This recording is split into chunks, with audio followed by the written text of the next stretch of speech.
In the 1960s, Miranda v. Arizona was a huge victory for individual rights.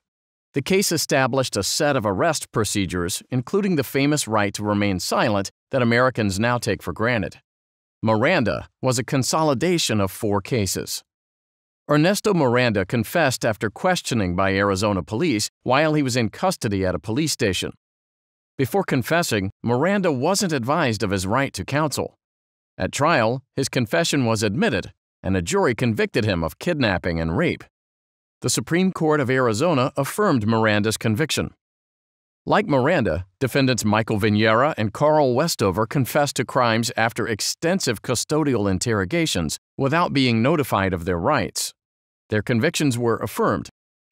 However, the Supreme Court of California reversed Roy Allen Stewart's conviction because the record was silent on whether he had been advised of his rights. The United States Supreme Court accepted these 4 cases to determine what kinds of custodial interrogation procedures were required to adequately safeguard the Fifth Amendment right against self-incrimination. The court held that without certain hallmark warnings regarding the right to remain silent and the right to counsel, statements made during custodial interrogation were inadmissible at trial. Writing for a 5-justice majority, Chief Justice Warren concluded that prosecutors couldn't use statements from custodial interrogations without procedural safeguards. Custodial interrogation occurs when law enforcement officers question a person who has been arrested and taken into custody or otherwise deprived of freedom of action in any significant way. Warren described custodial interrogation as inherently coercive. Cutting suspects off from contact with the outside world creates an environment ripe for intimidation. Acting within a closed, hostile environment, police officers can prey upon individual weaknesses at the expense of individual liberties. The risk of psychological intimidation was plain in several of the consolidated cases here. For example, Miranda suffered from mental illness, and Stewart had dropped out of school in the 6th grade. Due to these concerns, the Constitution requires a number of procedural safeguards that relieve some of the pressure put upon people in custodial interrogation. Prior to any questioning while in custody, a person must be informed of the right to remain silent and that anything said can be used as evidence of guilt. The arrestee must also be notified of the right to an attorney, and that if the arrestee can't pay for an attorney, one will be provided for free. Any waiver of these rights must be voluntary. If a person refuses to be questioned at any point, law enforcement can't continue the questioning. The fact that a person answers some questions doesn't mean the person waives the right to consult with an attorney or to stop the interrogation at a later point. After establishing these principles, the court held that the statements of all 4 men were inadmissible.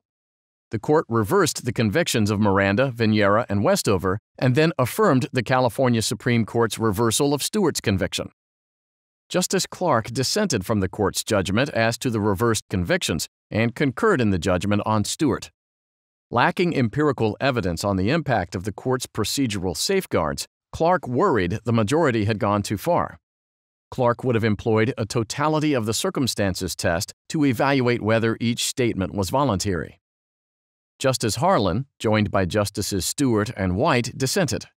The majority's procedures discouraged any kind of confession. Even if the Fifth Amendment applied to pretrial custodial interrogations, it hardly supported the majority's strict procedures. Legislative reform could craft a better solution and would be supported by empirical data on the effect of any new procedures on law enforcement practice. Justice White also wrote his own dissent. In White's view, no Fifth Amendment jurisprudence supported the majority's procedures. While it frequently fell to the court to make new law, there was no logical basis for assuming that custodial interrogations were inherently coercive, or that the majority's procedures would render the statements voluntary. Moreover, the majority's procedures could weaken criminal law enforcement. Just 2 years later, Richard Nixon advocated reversing Miranda in his 1968 presidential campaign.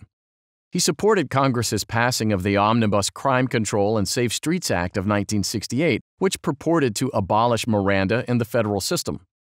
In Dickerson v. United States, the court eventually struck down the law and ruled that Miranda warnings were still constitutionally required in federal cases.